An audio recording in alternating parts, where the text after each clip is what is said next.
Number 5. The Kraken. Over the port side, boys! There she blows! Batter down the hatches, the Kraken's here! I'm sorry, I absolutely could not resist. I'm just trying to paint you a picture of the scene here. The Kraken is an absolutely legendary sea monster, harking back to old sailors' tales from the 17th century. It started as an old Nordic legend and was said to haunt the waters from Norway through Iceland. But as its legend grew, stories of the Kraken would be passed throughout the world, carrying on from sea to shining sea. It's widely theorized that the legend of the Kraken began with sightings of the colossal squid, a creature almost as mythical as the Kraken itself. An old fisherman's tale, it's depicted as a colossal cephalopod, capable of crushing a fully stacked galleon with its tentacles and bringing it down to the ocean floor. If the tentacles and its heaving beak aren't enough, it also creates whirlpools around it, as it drags your doomed ship down with it all the way down to Davy Jones's locker. The Kraken probably has one of the best PR agents in the sea monster community, being the subject of stories, songs for centuries, finding its way into numerous movies, a career-making role in Clash of the Titans, a very strong supporting role in the Pirates of the Caribbean franchise really helped elevate it to stardom, even finding its way into a bunch of video games over the years, serving as a boss for players in God of War, Sea of Thieves, and for the real OGs out there, RuneScape as well. When it comes down to who could defeat who, it's not even a question. The Megalodon wouldn't get so much as 30 seconds with the Kraken. The Kraken of lore was crushing ships in seconds. You think it's even gonna notice crushing a shark? Number 4. The Loch Ness Monster. Now, the Loch Ness Monster is probably the most famous sea creature of all time, and probably one of the most famous Scottish things of all time, alongside William Wallace, kilts, and haggis. It's also one of the world's oldest recurring cryptid stories, with the first reports of Nessie going all the way back to the year 565. And since then, Nessie has delighted cryptozoologists the world over, becoming a cultural icon for Scotland and the Loch Ness as a whole. There's been several concentrated efforts to really find the Loch Ness Monster over the years, and while nothing has ever officially shown up on a sonar or radar, that has never stopped the stream of sightings and photos of the Loch's gentle giant. Nessie seems pretty benevolent. There's never been a story or an allegation of the Loch Ness Monster eating or hurting anyone, usually just sticking its cute little head out of the water for a quick little blurry candid to be discussed and analyzed for years. Let's talk serious for a second here. In the ring, squaring up in a 1v1, I've absolutely got Nessie over the Megalodon, easy. That long neck is gonna wrap around the Meg, get that thing lassoed. You know, the Meg is big, sure. But the Loch Ness Monster clearly has some stealth capabilities. I mean, it's been eluding capture for the better part of 1,500 years, so I've got to imagine that Nessie's got to know some pretty good tricks for hiding. But more so than anything, Nessie's got the people of Scotland riding for them. You're not just messing with a sea creature Megalodon, you're messing with a beloved cultural icon. It would be like going to war against raccoons in Toronto. The people just won't stand for it. Number 3. Umabozu, translating to sea priest, is a yokai appearing in Japanese folklore. It's depicted as a large, shadowy figure looming out of the water, appearing to sailors, breaking the ship as it rises, and demanding a bucket from whatever unlucky sailor happens to cross its path. Maybe it's got a leak in the roof. There's some differing opinions onto what the origin of the Umabozu is, as there's no specific origin to its legacy or one tale we can point towards. But it's generally agreed that the origin is that they are the spirits of priests who were thrown into the ocean by villagers for one reason or another, and because these priests have had nowhere to lay their bodies to rest, their spirits inhabit the ocean and take the form of a dark specter, haunting and taking retribution on unfortunate souls in the waters. I'd never heard about this creature until researching it for this video, and I've got to say it has got some fantastic folklore. You really should do yourself a favor and look up Umabozu after. The Umabozu rising from the sea and asking if you've got a bucket for it is hilarious. Like it's more of an annoying roommate than a sea monster asking if it can borrow something. Folklore says the Umabozu would cling onto the hull of the ship and shriek at the sailors, sinking them down. The Umabozu's weakness? The smell of smoke, apparently. So if you're looking to get rid of one, light some sage up, I guess, or light something. I'm sure that's very easy to do when you're on a wooden boat in the water. Now, squaring up against the Megalodon. This one, I actually do feel like it could go either way. The Megalodon, giant shark, Umabozu, scary specter. But I am going to give the edge to Umabozu solely because I don't know if it's got an actual tangible physical form or if it's just a shadow monster. You know, Megalodon can't really bite through shadows, I don't think that's one of its powers. As well, I could really see Umabozu pulling that little trick, you know, hanging on to the side of the Meg, asking for a bucket, and then the Megalodon, who presumably doesn't speak any languages, not understanding what's happening, gets dragged down to the bottom of the sea, never to be seen again.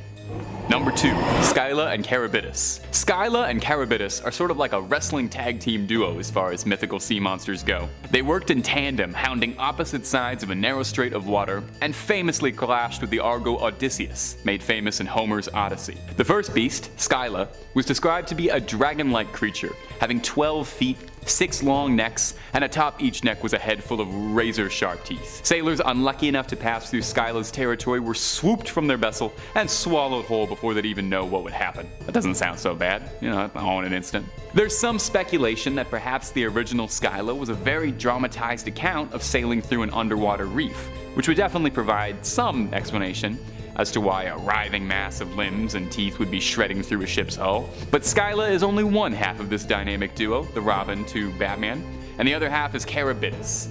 Charybdis is a little harder to describe as it has no agreed appearance. In the original myth, the Odyssey, Charybdis presents itself as a whirlpool, savagely swirling around, creating the tides and pulling passing ships into their doom. Maybe it's just a little camera shy and it lets its more handsome sibling take a lot of the front-facing business. However, of the two, it could be argued that Charybdis was the more dangerous of the two, as during the Odyssey, Odysseus chose to sail his ship closer to Scylla than Charybdis, figuring that it was wiser to lose 6 men to lose the entire ship. Very wise guy. Now, the Megalodon. Drop out of this one before you even try. A one-on-one is one thing, but a duo battle against a whirlpool and a 6-headed dragon? Save yourself the embarrassment and just clock out and go home. Number 1.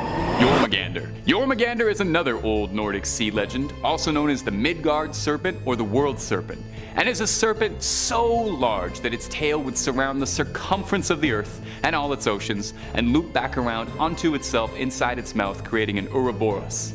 This impressive girth is where the creature gets its name, World Serpent. Jormungandr's also had a bit of a star-studded run in pop culture, appearing in Marvel Comics and most recently the new God of War, based around Nordic legends.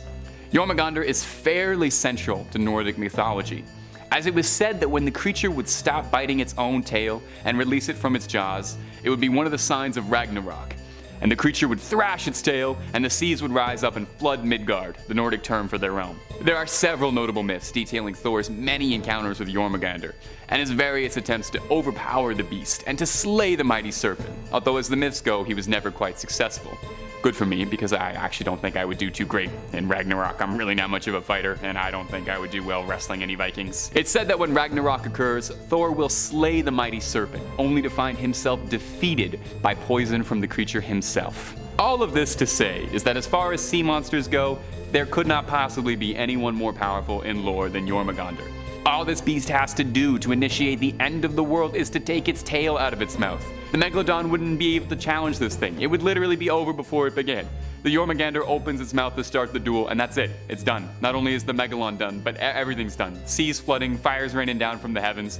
How could there possibly be a more powerful sea monster than this? Unless they update the Nordic myths at all, I doubt anything will ever top the legend of the Jormungandr. Number 5. The Lerlean Hydra. I'm no Hercules per se.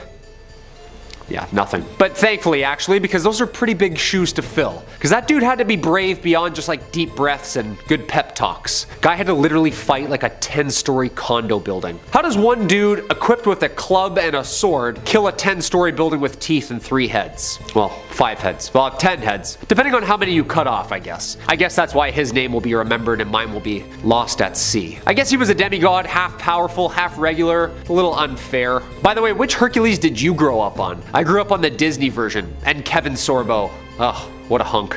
But there's been a lot, including the ancient real guy. She's known as simply the Hydra. As a serpentine water monster in Greek and Roman mythology, it's terrifying. Its lair was at the Lake of Lerna, also known to be the entrance of the underworld. Yikes. In the myth, the monster is killed by Hercules, as the second of his 12 labors. Okay, so this guy did it and then went on to go and do like 10 more. 10-0. Like, how hard can it be, right? I mean, it does have multiple heads. Yeah, it does have that. Also, apparently has poisonous breath and blood so violent that its scent is even deadly. Later versions of the Hydra story added regeneration to the monster's abilities too, so it can just start growing heads back at will. For every head chopped off, the Hydra would regrow 2 heads. So every time the Meg bites a head, 2 more. Another 2 are growing. Yeah, good thing this thing was hungry and swallows whales whole because that's gonna be a lot of protein. Number 4, Jormungandr. Keeping it in the mythology department, we head up a little north. Jormungandr, aka huge monster, also known as the Midgard serpent or the world serpent. It is a sea serpent and the middle child of Loki and giantess Angrboda. And those middle children, huh? Always the problem kids. I would know. I am one. According to the prose Edda, Odin took Loki's 3 children by Angrboda, Fenrir, Hel, and Jormungandr, and tossed Jormungandr into the great ocean. The serpent grew so large that it was able to surround the entire earth and grasp it in its own tail, as it's referred to as, well, the world serpent. And apparently, when it releases its tail, Ragnarok will begin. Yeah, basically a destruction to the end of the world. Yeah, all this rich history is so heavy and gloomy, isn't it? Isn't there like the sun will shine like California for all to enjoy? Like, where's that written down? Nowhere, huh? Just cataclysms and monsters. Jormungandr's arch enemy is the thunder god Thor. And apparently a Megalodon too. Cause let's face it, a giant serpent versus a 4-story great white, it would definitely be a good fight. I think if Thor showed up and started smashing up both, it would literally be the best Marvel Universe movie yet. Another encounter comes when Thor goes fishing with the giant Hymir. When Hymir refuses to provide Thor with bait, he strikes the head off Hymir's largest ox to use as his bait. Okay, easy, Roid Rage. Sheesh. They row to a point where Hymir fishes, he prepares his fishing line and a large hook and baits it with the ox head, which Jormungandr bites. Thor then yanks the serpent up from the water and the 2 throw hands. Okay, so it sounds like it isn't that big. I mean, it's huge, but the wrapping around the planet has got my dimensions off. Maybe it was like a metric versus imperial thing back then. I don't know, what do you think? Comment down below who would win, because when it gets into mystical powers and stuff, it becomes a little unfairly matched, no? Number 3, Cthulhu. Come on, we know this guy. Now this would be a good fight. This is sort of fathomable. Well, kinda. An extinct shark versus a made-up ender of worlds. Cool, let's do that. Basically a giant humanoid octopus dragon versus the Carcharaslus Megalodon, a triplex-size apex predator. It's definitely gonna be in Vegas and pay-per-view, I'll tell you that for free. Cthulhu is a fictional cosmic horror entity thought up by the twisted mind of cosmic horror writer H.P. Lovecraft. First introduced in his short story called The Call of Cthulhu, published by the American pulp magazine Weird Tales in 1928. He's like the first creature Lovecraft pondered up. He's terrifying. He's supposed to bring Armageddon upon us when he wakes up from the bottom of the ocean. Yeah, again, not all sunshine and rainbows with these stories. Actually, like, ever with these stories. Cthulhu is a great old one, almost the god of all gods in these stories. All these characters intertwine, and apparently he's our last call. Lovecraft depicts it as a gigantic entity worshipped by cultists in the shape of a green octopus dragon humanoid bipedal creature. And it's like 10 stories high. Yeah, like massive. Like us looking at toy army men. The Lovecraft universe, aka the Cthulhu mythos, its appearance alone is enough to haunt your dreams. Lovecraft describes this guy as a face full of octopus-like feelers, a scaly, rubbery-looking body, sharp claws on its hands and feet, and of course, dragon's wings. So it can fly and swim. In other words, the worst thing you can imagine. Yeah. Cthulhu can fly, which he has on the Meg, for sure.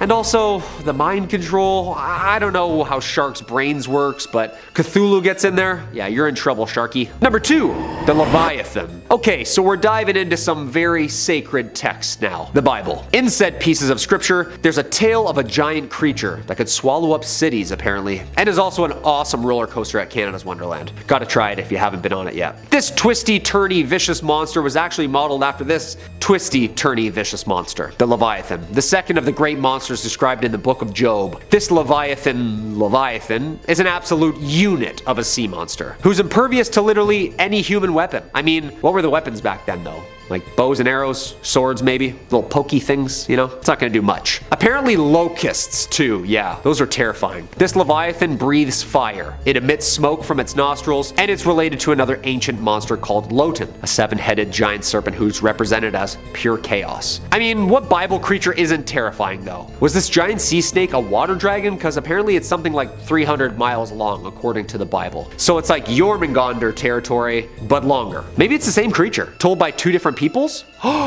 Mind blown. Again, the Megalodon I think would just chomp this thing and dive deep down to the Twilight Zone and it's lights out. We've seen Jaws, right? Yeah, picture that but like 40 times the size. Yeah, we're gonna need a bigger boat. Number 1, Godzilla. I had to, obviously, we're having fun here today. Godzilla, yes, of course, the king of kings, aka kaiju, originates from a series of Japanese films. The character first appeared in the 1954 film Godzilla and became a worldwide pop culture icon ever since. Appearing in a ton of different media, 32 films, 4 American films, video games, novels, comic books, TV shows, you name it. Godzilla has been, like I said, the king of all monsters. Of course, a phrase first used in Godzilla, King of Monsters. Godzilla is enormous. It's destructive. It's a prehistoric sea monster awakened and empowered by nuclear radiation. With the nuclear incidents of Hiroshima and Nagasaki and the Lucky Dragon 5 incident, Godzilla doesn't really like nukes. Yeah. The amphibious reptilian monster is basically based around a concept of a dinosaur, erect, standing up, very tall. Of course, a bony plated back and tail, and let's not forget the special abilities Godzilla has as well. Atomic heat beams, or as I like to call it, stank breath. Dude had tonsil stones so bad, nuclear energy generates from them. Well, not really, but inside of his body using electromagnetic force to concentrate it into a laser radioactive beam. Amphibious, of course, so it swims and breathes underwater, which is gonna come in handy. Immune to conventional weapons and can regenerate. Yeah. And it's massive. Of course, Godzilla was said to average around 150 feet tall. In the American version, Godzilla is like 400 feet tall. Like, just a little bit bigger. This is kind of a no-brainer here, obviously, right? This little sunfish would have nothing on the king. Number 5, SCP-1128. Number 5 on our list, 1128, is a terrifying entity that manifests itself as a colossal aquatic predator. It's sometimes described as a being similar to a shark, only in a more grotesque and twisted appearance, with common descriptions across all sightings being a mouth full of teeth. The entity manifests itself as an aquatic predator to anyone who is given a full description of the beast's appearance, either through a written description or a spoken description, so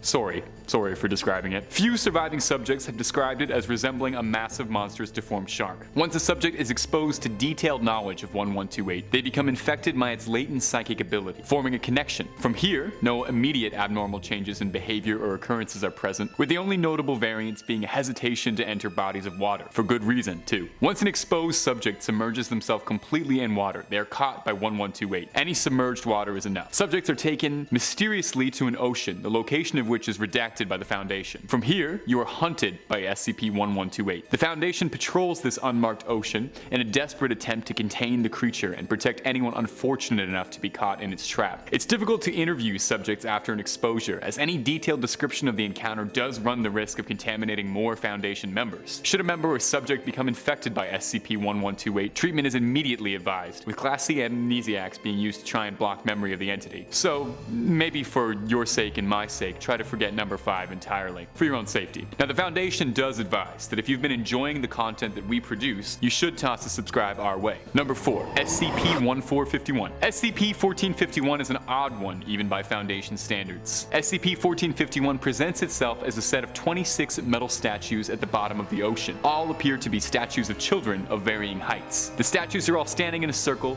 holding each other's hands and facing outwards in a ring formation. Should any object, living or otherwise, with a mass greater than 40 grams enter into the ring, SCP-1451 begins to animate. The statues will shift themselves in a counterclockwise movement. Their hands will raise and lower slightly, and bubbles can be seen protruding from their mouths. Once it becomes fully animated, SCP-1451 displays advanced strength and tactics, being reported to use various martial arts to dispatch targets, pressure point application on humans, and precise strikes on machinery. They move in perfect unison and coordination, with some speculation that they operate on some level of hive mind mentality across the 26 individual entities. Once SCP-1451 has begun its hunt, it will not rest until it is disposed of whatever invaded its territory. The Foundation refers to 3 states of SCP-1451. Class 1 is the initial ring of statues in its inert state, Class 2 is the slight animation and bubbling seen present, and a Class 3 situation is when an active hunt has begun. To try and prevent a Class 3 situation, the SCP Foundation has installed a sphere of wire mesh netting to ensure nothing too large enters the ring. Natural water currents and oceanic movement aren't to be obstructed. instructed. The creature does need to eat sometimes. Number 3. SCP-835.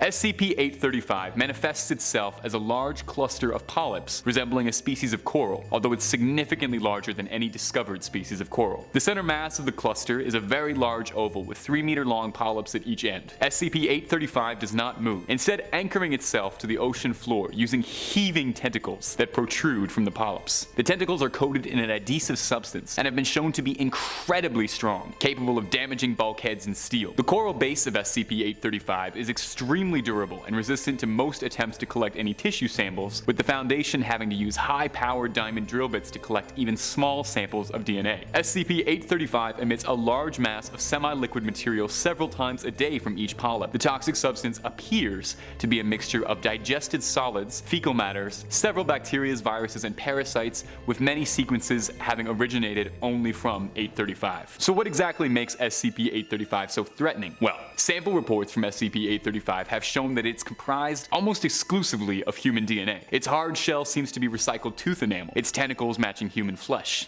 A Level 4 clearance declassified document from the Foundation detailed an encounter with an underwater isolation team, in which 2 members of the isolation team were swallowed by SCP-835, pulled in by its tentacles deep underneath what they had initially thought to be a cave, but realized was the contents of SCP-835's stomach. The crew members reported descending deeper and deeper, spending up to 72 hours inside the creature's digestive tract, the insides of its intestines lined with remnants of unfortunate victims, claiming that they had been morphed into flesh, and there was a wall of faces crying for release. Eventually, one of the crew members was released, though after significant breaches to its suit, unfortunately, he had to be let go from the Foundation. We thank him for his service. Number 2. SCP-1092. SCP-1092 presents itself as a class of Asteichthyes fish, and when the creature is matured, it resembles any number of other ocean-dwelling fish, with the only notable variance being its increased aggressive behavior, attacking prey. It's difficult for the Foundation to study, as only adult specimens can be studied, as in its juvenile phase, SCP-1092 are parasites birthed from a living host. Once SCP-1092 infects the bloodstream of its host, absorbing nutrients directly from the host's blood. Once exposed, the parasites initially are but a few millimeters in most its size, but grow many times their size, with the largest extracted one on record being 2.1 centimeters. There is insufficient data on how SCP-1092 infects its hosts. The current research data theorizes that minuscule eggs makes its way into the body through small cuts and scrapes, which would explain the fish's violent tendencies. Those infected by SCP-1092 report fatigue, weight loss, and increased appetite, and in many cases report a feeling of something fluttering or squirming inside the body. However, this is not present in all cases, as there are reported case files of hosts not experiencing any visible symptoms whatsoever until the parasite has unfortunately matured to its adult aquatic stage. Once the parasites have matured, the now adolescent creature will try to forcibly remove themselves from the physical body of their host, using their sharp teeth to cut through blood vessels and skin. Subjects at this stage will sustain injuries, severe blood loss, and in some cases worse. Thankfully, the SCP Foundation has effectively secured SCP-1092, keeping it housed in a completely watertight cell, where it is given the occasional domestic pig to act as a host for its reproductive cycle. Poor little piggy. Thank you, piggy. Thank you, Foundation. Number 1. SCP-3000. SCP-3000 is one of the most powerful SCPs currently being monitored by the Foundation. SCP-3000 is a Class 8 cognitohazardous entity and is a Level 5 classified document. I really shouldn't even be talking to you about this, but it's good to get this information out there. It is a massive, massive aquatic sea serpent that closely resembles a moray eel, only gigantic. There's been significant difficulty in efforts in trying to document its true size, but it is estimated to be anywhere between 600 and 900 kilometers in length, with its head measuring roughly 2.5 meters wide and its body as large as 10 meters in diameter. SCP-3000, thankfully, is typically a sedentary creature, not moving much at all, usually only responding to feeding. The majority of its body rarely moves. SCP-3000 has been known to be carnivorous, and when it hunts, it has been known to move exceedingly quickly. Fascinatingly, despite its gargantuan size, SCP-3000 does not appear to need sustenance to maintain its body's function, and thus its digestive process is unknown. Although complicating matters slightly is a process wherein SCP-3000 disperses a thin layer of viscous dark gray sludge through its skin whilst it consumes its prey. It doesn't stop there though. SCP-3000 has been recognized to cause severe mental damage in those who research it. Direct observation and study has been proven to cause mental alteration in Foundation researchers, experiencing paranoia,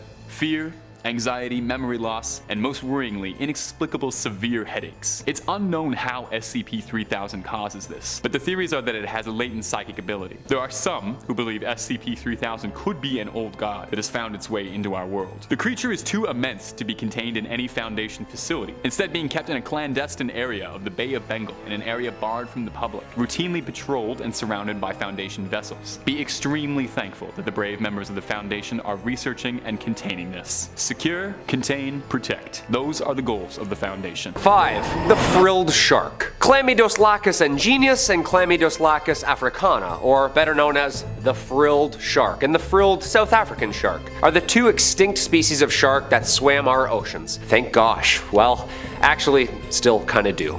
The frilled shark is considered a living fossil, not just its age and time spent surfing the coast, due to its primitive eel-like physical trait, the brown color, the jaws, 8-foot body, and the way its fins, spine, and head move under the water are common in ancient serpents and water creatures. So this thing is like an eel-serpent-shark hybrid. Yeah. Little jarring, commonly referred to simply as the frilled shark because of its 6 pairs of gill slits at its throat. It swims amongst the Atlantic and the Pacific Oceans, usually in deep, dark, murky waters of the outer continental shelf and upper continental slope. These deep dive sharks usually live and sleep near the ocean floor. Okay, that's a good sign, of course. They live on a diet of cephalopods, smaller sharks, and even swim to the surface at night to feed what's floating atop on the surface. When hunting, the frilled shark moves like an eel, bending and slithering to swallow prey with its long and flexible jaws, which are equipped with 300 rows of recurved, needle-like teeth. So am I just gonna like snorkel into one of these things any day now?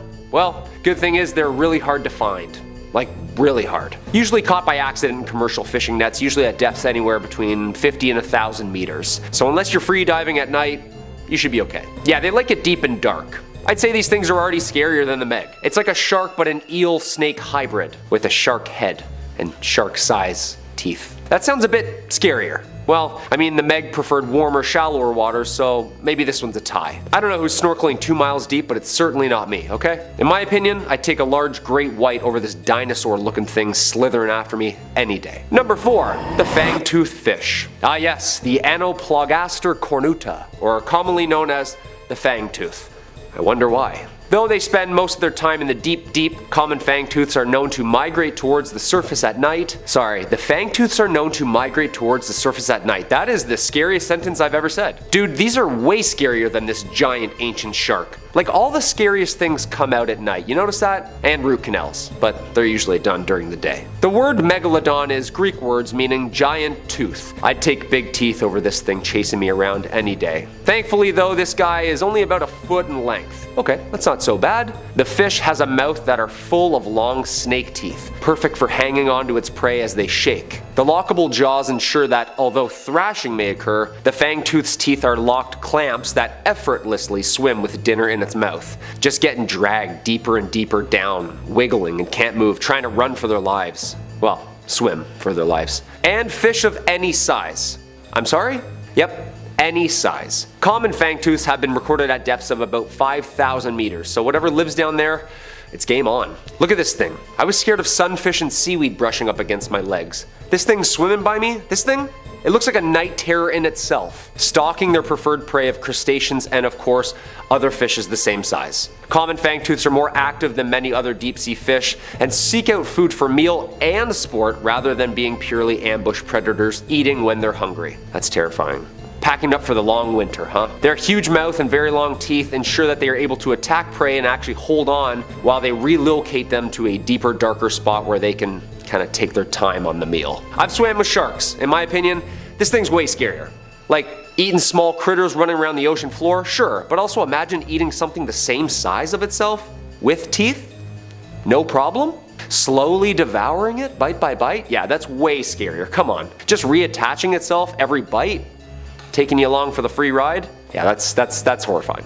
And number 3, the big fin squid. Of the genus Magnapinidae family, the big fin squid, or as I like to call it, this ocean alien with shoulders, belongs to a group of rarely seen cephalopods with a distinctive morphology, meaning they're really weird and rare. Magnapini meaning big fin, of course. The first record of us catching and looking at this family comes from a specimen talismani caught off the Azores in 1907. This was our first look at this bizarre fish, but due to the damaged nature of the find, little information could be extracted and was classified just as a squid. The problem is when you pull these things out of its atmosphere, it just looks like a piece of wet crinoline dress all of a sudden. Don't get the whole terrifying effect, you know? In 1956, a similar squid was caught in the South Atlantic, but during the 80s, 2 specimens were found in the Atlantic, then 3 more were found in the Pacific, and eventually the creatures found a place amongst the books as its own species, entering the family Magnapinidae. Squids. Okay, so it's not actually a squid, but loosely related, like a third cousin of maybe alien origin. This thing looks like it crashed here on an asteroid, I'm just gonna say it, doesn't it? Like there's only 12 of these, not many. The arms and tentacles are the same length. The appendages are also huge and held perpendicular to the body, creating the appearance of a illusion of arms and elbows, giving its trademark alien figure. Most remarkable is the length of the elastic tentacles, which has been estimated around 20 to 30 times its mass and length. Deep sea video evidence puts the total length of the largest specimens at 10 meters long. Yeah, that's 2 trucks. Close-ups of the body and head show us that the fins are extremely large, being proportionately nearly as big as those of a big fin squid. Hence, the comparison. While they do appear similar, no specimens or samples of the adults have been taken out of the water yet, leaving their exact identity, bodily functions, and internal organs a mystery. Awesome. Yes, more mysteries under the water. Alright, I only had really bad night terrors already. Let's just add this in there. Yeah, I'd take a shark swimming with a brain at me rather than this alien thing swimming up to me and just staring at me, trying to understand me for about an hour. Terrifying.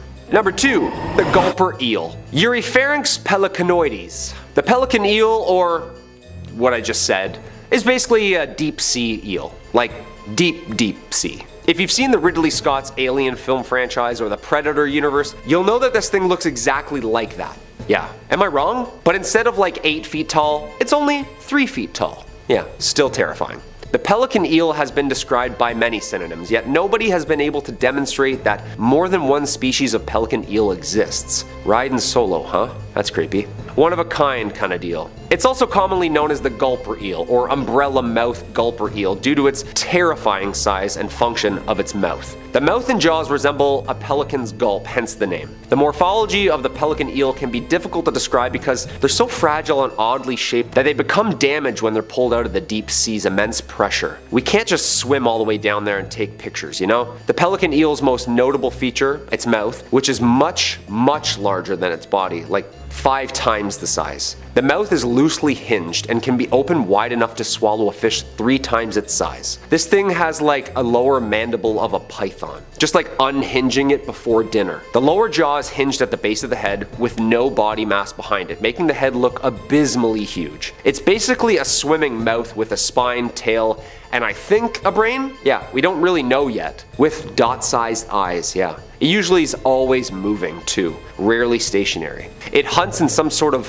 folded state. The pelican eel's mouth has the capability to change to an inflated shape when hunting, giving the mouth its notably massive appearance. Dude, the mouth unfolds like the James Webb telescope. Like 100 working parts. Technically, it's like a geometric shape unfolding as a mouth, followed by stretching, like a cootie catcher. Remember those? This thing eats like a cootie catcher. When the pelican eel is in pursuit of its prey, it slowly starts unfolding itself. Imagine this thing's trucking behind you, unhinging its jaw, slowly the closer it gets. The head and jaw structure unfold and spread horizontally, not vertically. Okay, that's scarier all of a sudden. The unspreading event, or as I like to call it, lunch, is followed by the inflation of the mouth from a stretchable skin of the head, which it feeds on prey. Then, water's expelled via the gills. Okay, so it's basically a large strainer, and after it eats, it blows itself out, releases all the water back into the water. Just wrings itself out. Come on, this thing is horrifying. Thank gosh it only eats crustaceans and creepy little crawlies on the bottom seafloor. And number 1, the phantom jellyfish. Stygiomedusa gigantea. I love that word. Commonly known as the giant phantom jellyfish, is a part of the monotypic genus of deep sea jellyfish. Stygiomedusa. With only around 110 sightings in 110 years, it's a jellyfish that is rarely seen. Well, I guess like once a year. I don't know, I'm not really good at math. Believed to be widespread throughout the world, it thrives in all oceans and seas, with the exception of the Arctic Ocean. Yeah, a little too cold for it. The Monterey Bay Aquarium remotely operated underwater vehicles have only sighted the beast 27 times in 27 years. Dude, what's with all the matching numbers? Is this CIA run? A study conducted by the Journal of the Marine Biological Association of the UK revealed info regarding the species and had this to say: the Gigantea is thought to be one of the largest invertebrate predators on this planet. One more time, please. The largest predator. It is commonly found in the ocean's midnight zone, reaching depths of about 7,000 meters. Deepest human free dive is about 300 meters. Okay. Yeah, we're good. Unless you have a wide lung span. The largest predators in the deep sea, the giant phantom jellyfish's typical prey consists of plankton and small fish. The S. gigantea tends to be dominant in locations with a low productivity system, meaning it deters other predators of fish. Like, it likes it quiet. A shy eater, I'd say. However, when this thing is hungry, it battles squids, eels, and even whales. Okay, never mind. Just when I thought this thing was really cute, it fights off whales for food. The first specimen, weighing in at 100 pounds, was collected in 1899, but it wasn't recognized as its own species until 1959. Imagine this thing chasing you and catching you, tangling you in like 100 feet of netting tentacles so it can just eat you slowly. Does this thing have a consciousness? Like, you can kind of tell if a shark is swimming near or close to you or what it's kind of feeling. This thing just slowly, softly swimming towards you before it ingests you? Way scarier.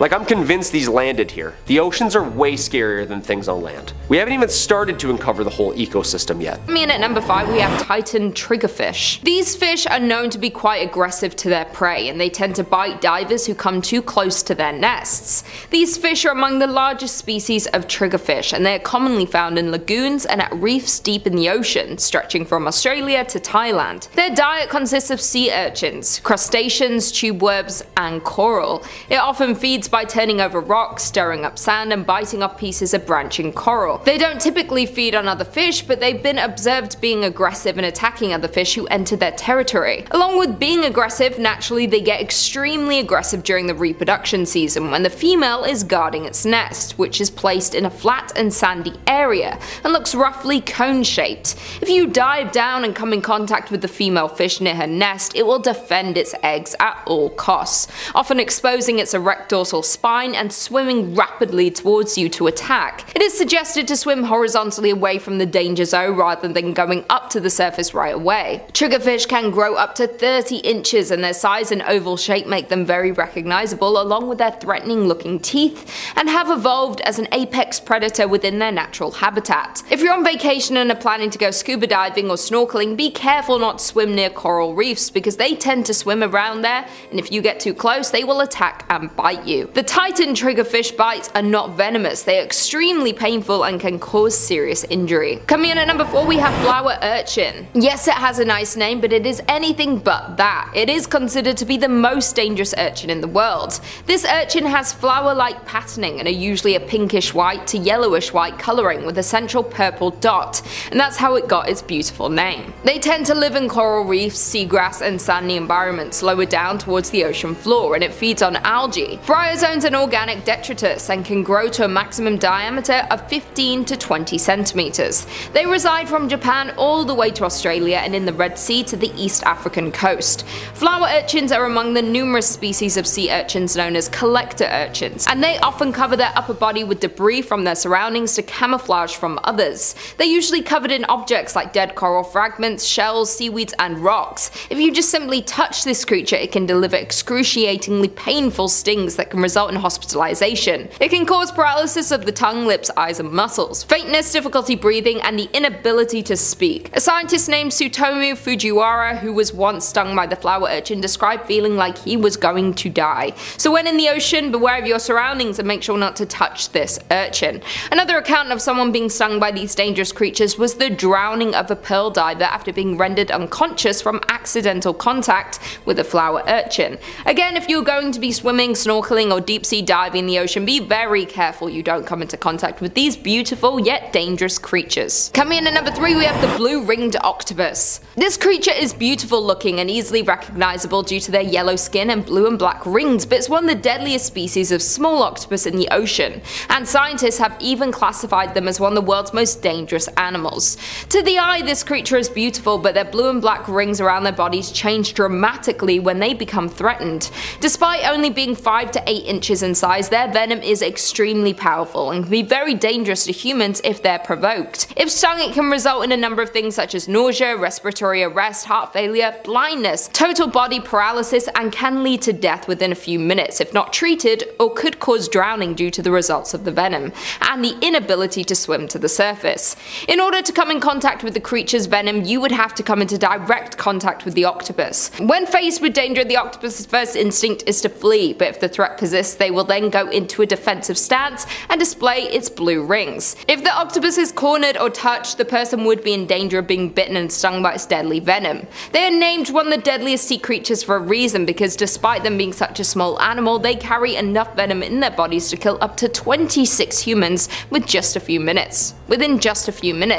These terrifying sea creatures feed crabs, shrimp, and other small animals. They reside in tide pools and coral reefs in the Pacific and Indian Oceans, from Japan to Australia, and their species tend to only live around 2 to 3 years, but this may vary based on their nutrition, temperature, and intensity of light. Be extremely careful when in the ocean. Be sure to watch out for these terrifying creatures. They would be easy to see due to their bright colours, but if spotted, swim away fast before you get attacked. Coming in at number 2, the box jellyfish. This is a species of jellyfish that usually tops the list of the most dangerous sea creatures in the world, and the world's most venomous creature. At first look, its appearance isn't too threatening, but if stung, it is life-threatening. The sting can result in death in less than 5 minutes. The most recent death from a box jellyfish sting was in February 2021 to a man who passed away 10 days after being stung while swimming at Cape York Beach in Australia. Before that, the last known fatality was in 2007, and total of 79 deaths since the first report in 1883, and that's just in Australia alone.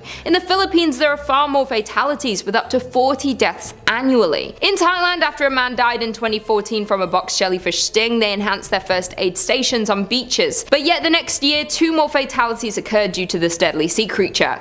Unlike some jellyfish, the box jellyfish can swim, which means they're capable of hunting for prey and can move through the ocean at a very fast pace of up to 8 miles per hour. They actively hunt their prey, which tend to be smaller fish and invertebrates including prawns and bait fish. Unfortunately, the box jellyfish has many enemies like crabs, different species of turtles, rabbitfish, batfish, and butterfish, but their swift swimming and venomous stings help themselves stay alive. An interesting fact about box jellyfish is that in Hawaii, the number of box jellyfish peak after a full moon, which is apparently when they come near the shore to spawn. So if you're thinking of going for a swim in the ocean during a beautiful full moon, I'd advise to just wait until the next day, because you don't want to ruin a nice vacation with a fatal box jellyfish sting. No one wants to ruin a vacation by dying. That would suck. And finally, in at number 1, we have cone snail. Just by looking at this little snail sitting in its shell, you wouldn't think it would be dangerous or harmful at all. Their shells are beautiful looking, with colourful and complex patterns on its shell, but don't be fooled, you should never handle this snail. It is one of the most venomous sea snails in the ocean. There are over 600 species of these cone snails all around the world, and they are extremely toxic. The most dangerous species to humans are the slightly larger ones, but pretty much all cone snails are capable of stinging if handled or stepped on, and can be very fatal to humans. Cone snails use a hypodermic needle-like modified radula tooth, and their toxic venom gland is used to attack and paralyze their prey instantly before eating them. The tooth is hollow and barbed and is attached to the tip of the radula inside the snail's throat. When the snail detects an animal nearby that it wants to feed on, it extends a long flexible tube called a proboscis towards their prey, and the radula tooth is loaded with their toxic venom from their venom bulb and is fired into the prey by a powerful muscular contraction. It's like gleeking. They tend to be found in all tropical and subtropical seas in deep areas near rocks and coral reefs. These toxic creatures are carnivorous and predatory, and they feed on small bottom-dwelling fish, marine worms, and even other cone snails. If you're going to swim in the ocean, you shouldn't really ever come in contact with these venomous creatures due to them living on the ocean floor. But if they ever wash up on the shore, be careful if you're collecting shells from your vacation, and make sure you don't pick up any cone shells just in case there's a snail living inside, because it could be deadly. Only one drop of their venom can kill up to 20 people. So when swimming in the oceans, be careful and watch out for all these deadly creatures. This is why I never go in the ocean, everything wants to kill you. Coming in at number 5 we have the striped surgeonfish. This fish is beautiful to look at, but beware to never cross paths with this creature. This species reaches about 38 centimeters in length and weighs only a little over a pound. Much of the body has black edged blue and yellow stripes, and the top of its head is striped with yellow. These fish have sharp forward pointing spikes on its spine and are extremely poisonous and are often referred to as knives. Along with the scary nickname this creature has, it actually gets its name surgeon because of its sharp angular scalpel-like tail and is sharp enough to easily cut you. These fish are very territorial, with a large male defending a feeding territory and a harem of females. The adults may also school and they gather during spawning. The fish eats mostly crustaceans and algae. It's so aggressive that it might try and corner or bully members of its own species to get the best resources. Not only are they aggressive with their own species, but they display the same behavior to fish outside of their species. The surgeonfish is a fast swimmer that can swim up to 25 miles per hour and can live up to a whopping 20 years. These scary creatures dwell in the shallow parts of the ocean where the reef crests are located and often found in tropical oceans like the Indo-Pacific Ocean and Northern Great Barrier Reef. So if you're going to be swimming in the tropical oceans on vacation, be very careful of this creature.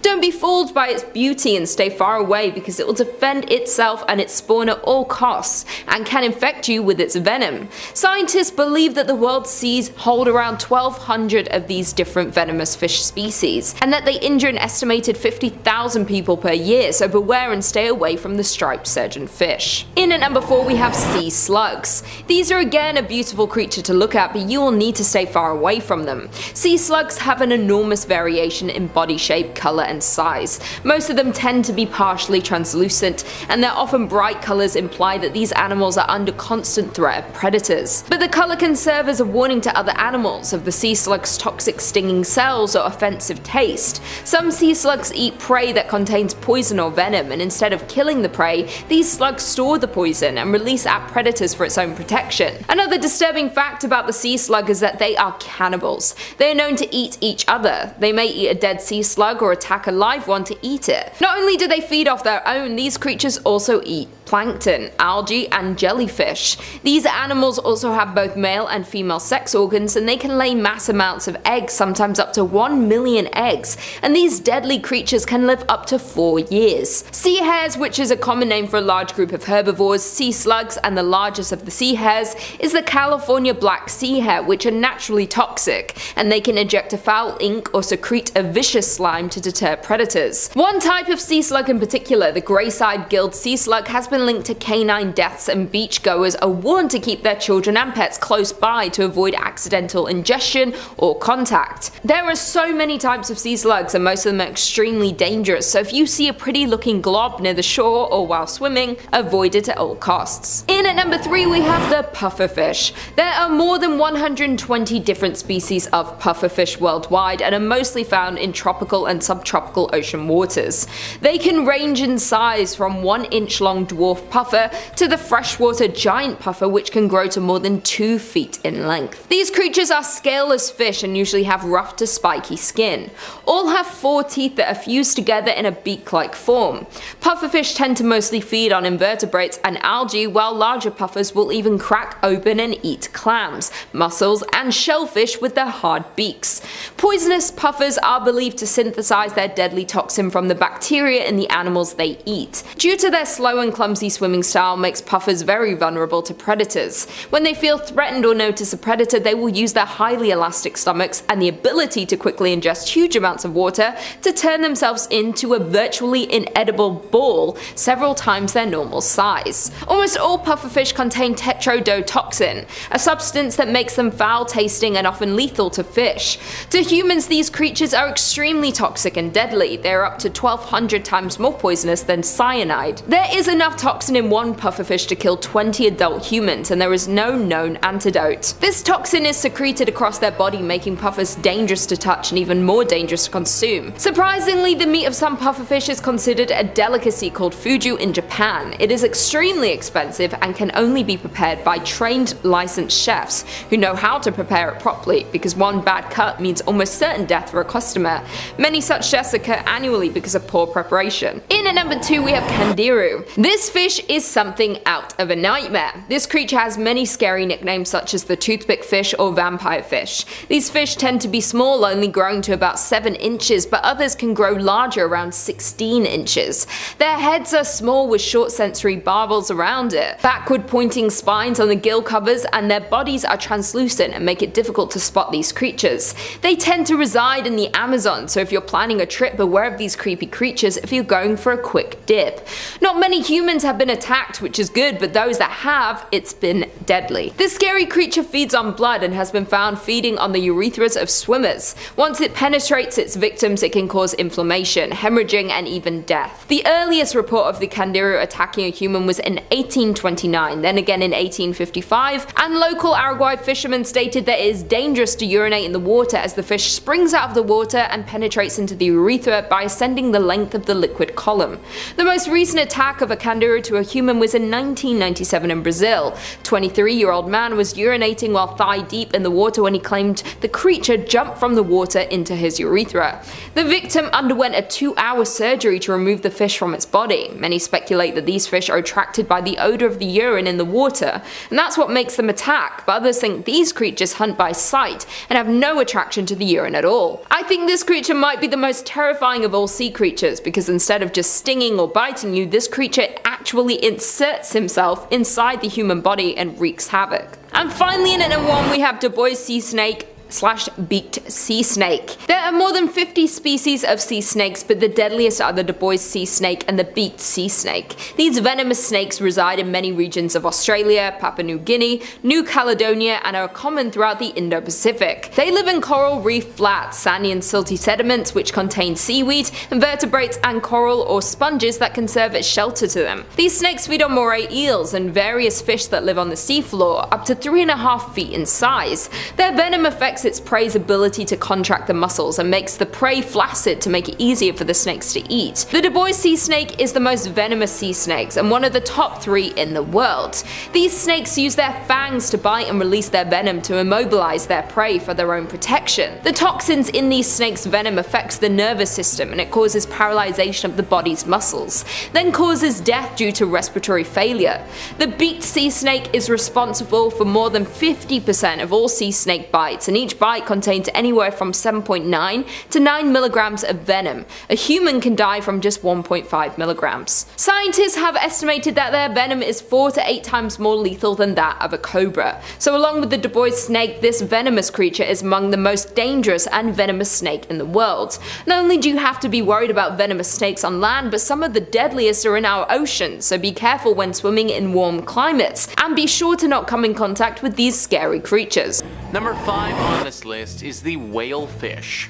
This fish is like a legendary Pokemon when it comes to how rare it is. Live Science says the Monterey Bay Aquarium Research Institute released footage in August showing a bright orange female whalefish around 6,600 feet deep offshore of Monterey Bay, California. Very little is known about this bizarre fish because of the 3 drastically different appearances of the juveniles, which are called tape tails, males, which are called big nose fish, and females, which are called whalefish. The 3 forms look so different that scientists originally thought that they were 3 different species. This shape-shifting transformation from juvenile to mature females is believed to be one of the most extreme among vertebrates. Whalefish have rarely been seen alive in the deep, so many mysteries remain regarding these remarkable fish. The Monterey Bay Aquarium Research Institute tweeted, "Let's pull up this image from the Smithsonian that really shows off exactly how weird this fish is." So here we have the 3 fish, and you can see exactly how different they all are. The Smithsonian says there are other examples of males and females with very different shapes and of animals changing from one shape to another as they grow older. But this is one of the most amazing examples of sexual dimorphism combined with metamorphosis ever found among vertebrates. So we are talking literally about a super rare, shape-shifting fish that in my opinion looks creepy as all holy hell. I'd say that you can find this beast at the bottom of the ocean, but odds are you won't ever even run into it because of how rare it is. We've been exploring the bottom of our oceans for quite some time now, and we are only just starting to learn a little bit about this fish. In all honesty, we really have no idea about it though. Whatever it is or whatever it does, one thing is pretty clear to me though. It's creepy looking, it lives at the bottom of the ocean, and I don't like it. Number 4 on this list is the goblin shark. This fish has got to be at the top of everyone's lists when it comes to the grossest looking creatures in the world. National Geographic says, swishing through the deep sea, a goblin shark notices a small, yummy looking squid. The animal inches towards its prey. But as the fish closes in, the snack starts to dart away. So the shark thrusts its jaw 3 inches out of its mouth. The jaw is connected to 3-inch long flaps of skin that can unfold from its snout.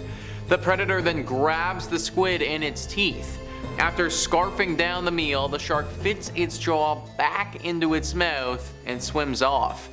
That's right guys, a goblin shark's top and bottom teeth are attached to ligaments or bands of skin tissue tucked into its mouth. When prey is just out of reach, the shark extends the elastic tissue out of the mouth to nab the grub. This allows the animal to chow down on snacks such as teleost fish and squid.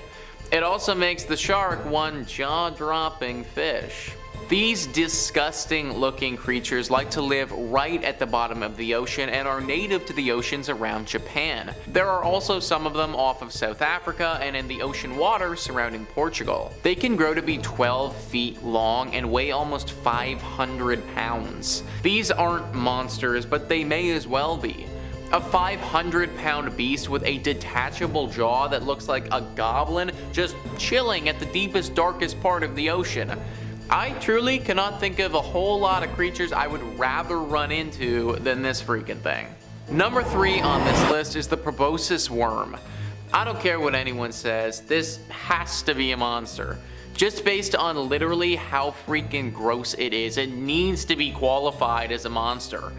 This species is also known as ribbon worms, and there are actually a ton of ribbon worms in the world. The ones I'm talking about reside deep at the bottom of the ocean. These ones usually grow to be bigger than the other ones in the world. The Smithsonian Magazine says the largest species of ribbon worm is the bootlace worm, which can be found writhing among rocks in the waters of the North Sea.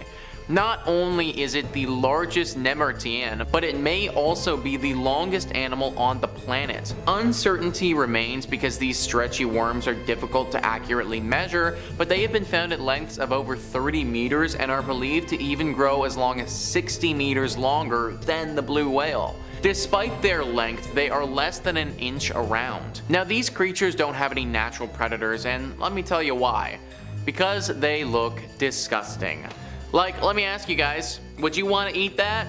I would straight up need to be starving and there would literally need to be nothing edible left on the planet other than this thing before I decide to take a bite. It literally looks like a large intestine that just slithers across the bottom of the ocean. Shockingly enough, this is a real thing though, and you can find it chilling in deep waters. Number 2 on this list is zombie worms. We aren't quite done with the worm talk yet, guys, because now we have got to look at zombie worms. Zombies are a pretty terrifying monster, so are these just like them? The Smithsonian says zombie worms don't crave brains, instead they seek bones. The 1 to 3 inch Osedax worms were first discovered in the bones of a rotting gray whale on the deep sea floor nearly 10,000 feet deep in 2002.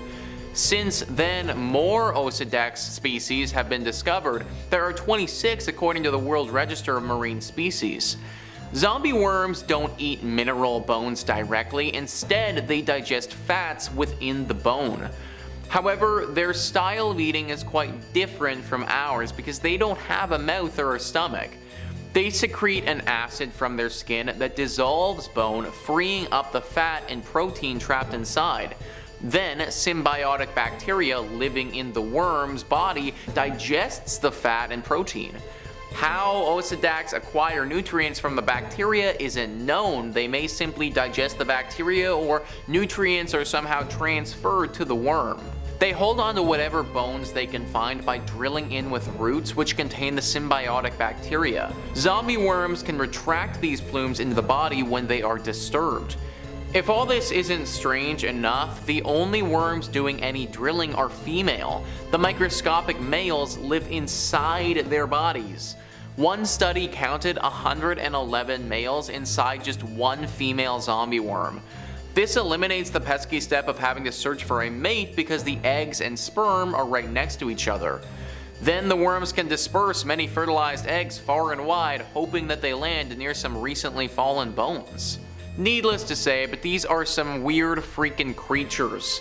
No wonder we've nicknamed them zombie worms.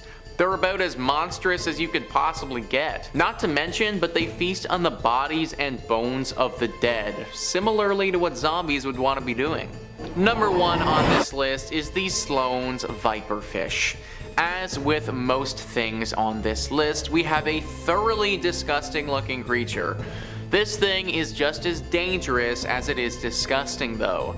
The Twilight Zone says, like many of the inhabitants of the deep sea, Sloane's viperfish sport light-producing organs called photophores along its body. These flashing blue, green, or yellow lights might attract tasty snacks, but they're most useful for masking the fish's silhouette from predators below. They're also useful for grabbing a meal. When prey comes near, the viperfish drops a glowing light on its dorsal fin ray like a fishing lure in front of its mouth and snap! A muscular jaw filled with clear, sharp teeth comes crashing down like a guillotine. Lucky for the viperfish, its first vertebrae has evolved to act as a shock absorber for that powerful bite. This is the deep sea version of a piranha, except way more deadly. If you were getting attacked by piranhas, there would likely need to be multiple of them to attack you to actually win. I could totally see a world though where you lose one-on-one versus this thing though. Its teeth would literally dig so deep in your body. Even at the thickest part of your body, this thing has the potential to go all the way through if it bites you well enough. Thank goodness it's swimming thousands of meters below us and we don't need to worry about it popping up on our next snorkeling adventure. Coming in at number 5 we have colossal squid. The colossal squid, which is not seen by many humans unless they have washed up on shore, they are considered to be the largest and heaviest squid species in the sea, weighing a total of 1,500 pounds and having a length of 33 feet long, as well as being the most elusive and mysterious creatures of the deep sea. The species were first discovered in 1925 when 2 colossal squid arms were found in a sperm whale's stomach. Then in 1981 another one was discovered, and finally in 2003 the colossal squid was collected for further research of this new and crazy species of squid. But to this day very little is known about this deep sea creature. These squids are also known to have the largest eyes out of the entire animal kingdom, being larger than a human head. Unlike other squid species have hooks on their arms which are very muscular and strongly attached to their arms, and it's said these hook-like things are used to help the squid hold and immobilize struggling prey. Sounds like a horror movie death to me. Due to them being so far down in the sea, little is known about them and their behaviors, but what is known is that they prey on sperm whales. Yes, these creatures are fearless. They see a massive whale and say that's breakfast, which is terrifying. Only a few have been caught, and those couple that have been put on display at the Museum of New Zealand in December 2008. So if you're planning a trip to New Zealand, I would definitely suggest going to see this massive specimen, because the likelihood of you coming into contact with this squid while swimming is slim to none. But then again, why would you ever want to get close to this thing while going for a swim? Coming in at number 4 we have Atlantic wolfish. The Atlantic wolfish comes with a lot of nicknames, otherwise known as the Atlantic catfish, sea cat, wolf eel, ocean catfish, sea wolf, and the most fitting, the devilfish. Their blue-like appearance makes them stand out from many of the other fish species in the deep sea. Besides their unique appearance, wolfish actually nap naturally produce antifreeze to keep their blood flowing due to their extremely cold environment. One good thing about these scary creatures is that they help control the crab and sea urchin populations, which tend to get out of hand quickly and can have a negative effect on the health of a marine system. They have several fang-like teeth in the front, followed by 3 more rows of teeth inside their powerful and crushing jaws. Even their throats are armed with serrated teeth. If that's not terrifying enough, they can grow as long as a fully grown human is tall, so about 6 feet give or take. Their diets consist of large hermit crabs, starfish, crustaceans, large whelks, and sea urchins. These hideous creatures are known for their quick strikes and even quicker kills because being a part of the deep sea community is a fish eat fish world down there, and thankfully we are safe from them up here on land. In fact, the numbers of Atlantic wolfish in the US are actually depleting due to the overfishing, and according to the National Marine Fisheries Service, they are currently considered a species of concern. If you're an avid fisher in the Atlantic Ocean, try to steer clear from these creatures and let them do their own thing. Coming in at number 3, deep sea dragonfish. This is probably one of the ugliest fish I've ever seen, which is why it fits perfectly on this list, and that is the deep sea dragonfish. Sometimes referred to as the scaleless dragonfish, this hideous creature looks like something straight out of a horror movie, with its sharp transparent teeth, slimy skin, and enormous mouth which can open more than 100 degrees. Even though it's not the biggest creature of the deep sea, that doesn't stop it from eating prey 50 times its size, and that is beyond scary. This creature's teeth are stronger than the teeth of some of the fiercest fish predators like piranhas and even great white sharks. The dragonfish is a ferocious predator and can actually produce its own light through a chemical process known as bioluminescence, but when he's not hunting prey, he can easily disappear into the darkness of the deep sea and lurk in his habitat, 1600 feet under the surface of the ocean. The deep sea is the darkest and deepest corner of the ocean. With crushing pressure and lack of oxygen and light, it makes it extremely difficult for anything to survive down there. Thankfully, this predator is deep down in the ocean, and hopefully none of us will ever come in contact with this hideous water monster. Coming in at number 2, we have frilled shark. The frilled shark is often called the living fossil due to its appearance, looking like a massive prehistoric eel. They have a dark brown exterior and are almost 7 feet long. These creatures are terrifying due to their 40 rows of curved, razor-sharp teeth, which is a total of about 300 teeth. First discovered in 1876 by zoologist Ludwig Dodelin, who classified this creature as a discrete species of shark, and a few years later, after much research, it was later named its own species in the shark family, given a name because of its frilly looking gills, and today there are 2 different types of species of the frilled shark. Regardless of how many species there are, I don't want to come in contact with any of them.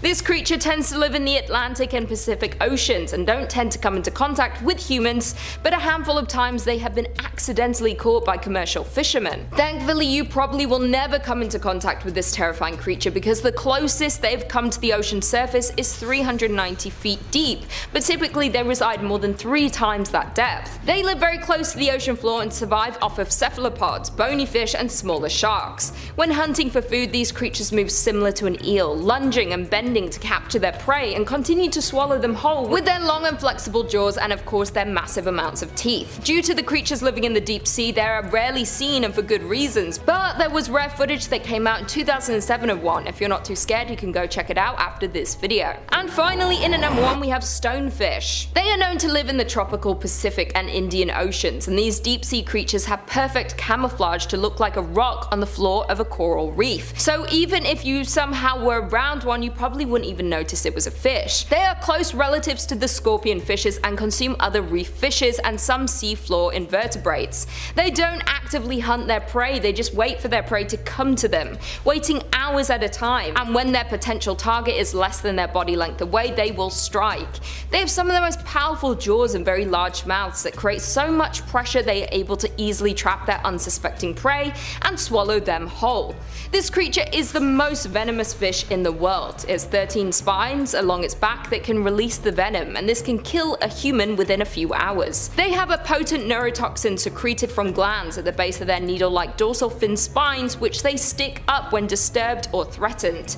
The more venom that is injected into you, the worse it will be. Their stings cause terrible pain, swelling, necrosis, and then of course death. These horrifying creatures are actually considered a delicacy in many parts of Asia, such as Japan and China. They are usually cooked ginger and put into a clear soup, but could also be served raw as sashimi. As long as they're prepared correctly and their dorsal fins are removed, they are a dense and sweet snack and considered by many to be good for your health. If you're swimming in the ocean, you thankfully won't come in contact with this killer fish creature because they live on the ocean floor, so you won't have to worry. But if you're curious about the stonefish, you can check out more about it on the show River Monsters. They did an episode in 2017. Even though the stonefish isn't the largest creature in the deep sea, it's their venom that makes them the most terrifying. They don't use their venom to catch prey, but it's quite effective when they are threatened and can turn away even the strongest potential predators. Number 5. SCP-169. SCP-169 is a massive, sentient, and highly aggressive creature that sort of resembles an arthropod with multiple appendages. It has the ability to regenerate any damage inflicted on its body, making it virtually indestructible. Now, its size and strength make it a formidable foe, and its potential for destruction is immeasurable. This entity is incomprehensibly large. We're actually having quite a bit of difficulty measuring it. It spans anywhere from 2,000 to 8,000 meters wide. As such, the nickname Leviathan is sometimes used by less than professional researchers discussing the creature in a comic vein. The entity was first discovered in the early 1900s and has been under close observation and confinement ever since. It is speculated to have originated from the pre-Cambrian era. It's currently housed in a secure facility with multiple layers of containment measures in place to prevent any breaches. Of course, only authorized personnel with the highest clearance level are allowed access to the facility and the entity itself, and normally all this would be very classified information, but a brief press release has allowed me to share it with you today. SCP-169 is classified as a Euclid level threat, meaning that it requires constant monitoring and attention to prevent any potential threats it may pose. Any attempts to breach containment will be met with the full force of the law, and those responsible will be held accountable for any damages or loss of life that may occur. Now, these containment protocols include things like regular monitoring of behavior, physical health, as well as specialized equipment to help keep it sedated and under control. Now, while the Megalodon at one point in time could have been considered the king of the waters for its era, it's indisputable that in any physical confrontation, SCP-169 would pose a much greater threat. And, my viewers, if you're interested in more SCP content, we've actually had several joint operations between Top 5 Scary and the SCP Foundation, and there's lots of ground to cover. But if you're interested in topics other than our beloved Foundation, Top 5 Scary has a lot of that as well, so please, we encourage you to subscribe, even hitting the bell to be notified of future video uploads. But we would humbly request that you do that after this video is completed, as there are more interesting SCPs to listen to. Number 4. SCP-682. This might very well be one of the most renowned items in storage in the Foundation. It's very well known. It's a Euclid-class object manifesting as a massive reptilian creature, measuring approximately 18 meters in length and standing approximately 6 meters tall at the shoulder. Now, SCP has a very tough, scaly hide that, at time of writing, appears to be impervious to almost all forms of physical damage. As such, the containment unit that we store SCP-682 in is perpetually filled with hydrochloric acid in an attempt to slow the entity's regenerative abilities. SCP-682 has shown to be hostile to an unparalleled degree, displaying what we refer to as a profound hatred for all biological life. It's extremely aggressive and displays advanced intelligence, with its intelligence believed to be comparable to a well-educated human, if not greater, and has shown incredible ability to adapt to new situations. It's capable of adjusting its body mass to serve its needs as it consumes and sheds matter. Its regenerative abilities are shown to shrug off and sustain injuries that would otherwise flatline most forms of biological life, making containment rather difficult during the few occasions of breaches that have occurred. Now, containment of SCP-682 is a top priority for the Foundation, as it poses an extreme threat to both personnel and the public, of course, as well. Its containment chamber is located in a specially designed underground facility, which is very heavily fortified and equipped with the latest in containment technology. Some I would love to share with you, but unfortunately am not at liberty to do so. The chamber is monitored round the clock by a team of trained personnel who are equipped with the latest in weapons and protective gear. But things happen, and in the event of a breach, all personnel are to evacuate the facility immediately, and we initiate what is called a Level 4 lockdown. All available resources are then deployed to recontain the SCP, including our mobile task forces, and in some cases, air support and heavy artillery. We have also been authorized in some events to use nuclear weapons in case all other measures fail. This is, suffice to say, a series of reasons why SCP-682 poses what we would consider a grand threat to a creature like the Megalodon, which it would probably consider insignificant. Number 3. SCP-3000. SCP-3000 is one of the more infamous entities being kept in the Foundation. It's a Keter-class object and represents a dangerous and enigmatic entity threatening the safety of the world at large. This creature manifests as a behemoth-sized sea serpent-like creature that resides in the depths of the Pacific Ocean. Its immense size, strength, and its unknown potential for cataclysmic damage and destruction make it a chief cause of concern for the Foundation, and thusly its containment is one of the utmost important to Foundation members. Now, this entity's exact origin and purpose do remain unknown at time of writing, but current speculation is that this creature is possibly millions of years old and possesses an intelligence far greater in scope than initially observed, vastly surpassing average human intelligences. Now, because of the nature of SCP-3000, containment protocols for this creature do prove to be a bit of a challenge, requiring perpetual monitoring and undivided attention. The area surrounding SCP-3000, currently a region of the sorry, I'm not at liberty to discuss that. Roughly 300 kilometers wide, is routinely patrolled by Foundation vessels. The area is sequestered from all civilian attempting any form of exploration or diving effort. Any individual we reasonably believe has been contacted or affected by SCP-3000 are to be contained at Site-151. Should we have reason to believe that these individuals have been affected by the more anomalous properties of SCP-3000, this quarantine of the individuals will be indefinite, but rest assured, proper care will be taken. SCP-3000 is recorded as a Class 8 cognitohazardous entity, as a direct observation of SCP-3000 has been shown to cause serious mental alterations in subjects. We've experienced individuals who, directly observing SCP-3000, develop inexplicable head pains, paranoia, extreme anxiety, memory loss, and even alteration. There are unsettling traces of evidence to suggest that SCP-3000 is even capable of manipulating the thoughts and desires of subjects who come into contact with it. So, why don't you let us handle it? Number 2. SCP-1128. SCP-1128 is a Euclid-class object and a particularly unusual one, even by Foundation standards. It's an immense aquatic threat that appears to those who are known of it. The creature is believed to reside in the depths of the ocean, and little is known about its origin or behavior. It was first brought to our attention when a fishing vessel reported an encounter with a strange and terrifying creature in the waters off the coast of, well, I can't say. The fisherman described a large dark shape that appeared to be swimming towards them at an incredible speed. The creature had glowing eyes and sharp teeth and appeared to be intent on attacking the vessel. Now, further investigation would reveal that SCP-1128 is an entity that manifests as a massive aquatic predator, similar to a Megalodon. Actually, we suspect that some Megalodon sightings might be SCP-1128 sightings. Now, anyone given a full description of this thing's appearance through either spoken or written descriptions or visual descriptions of the being will cause it to appear to you. As such, we will try to keep it vague for you. I wouldn't worry too much. Dr. Bright has reassured me that no threat present should be in this video. Persons infected by SCP-1128's will exhibit no outwardly bizarre behavior, with the exception of an aversion to activities involving water, such as bathing or swimming. Now, fascinatingly, should the subject become fully immersed, the subject will disappear regardless of death. The subject will then reappear in a vast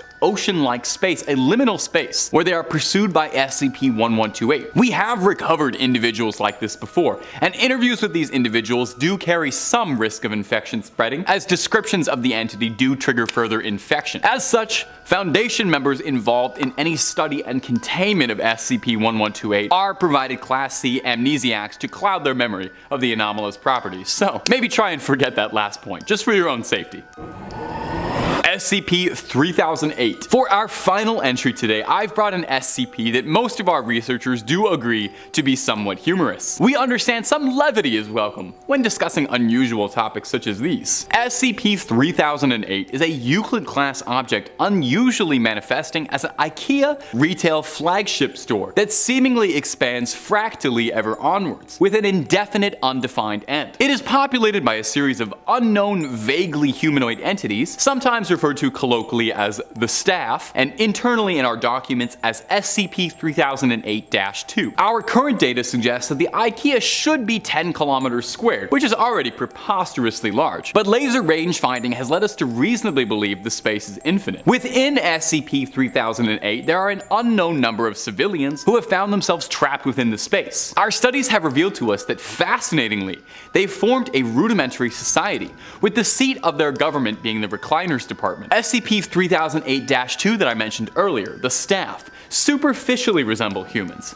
but with exaggerated or incorrect body proportions. They possess no discernible facial features, but are observed they are wearing a yellow shirt and blue trousers consistent with IKEA uniforms. Interestingly, the IKEA store, SCP-3008, appears to have its own independent day and night cycle. During the day, the store exists fairly normally like an IKEA you might visit, but during the night, the humanoids of SCP-3008-2 will become increasingly violent to the human survivors. Now, we have observed more than one exit of the place, meaning containment within is not permanent. However, trouble for us, these exits seem to fluctuate, making escape treacherously random. Since our studies began, 14 individuals have managed to leave, and a few of them have even managed to recuperate and rejoin society, with middling effects. We believe that would the Megalodon be transported to SCP-3008, it would find itself rather overwhelmed with the lack of water, and therefore would not possess a significant threat. I'm B5, Dagon and the Deep Ones.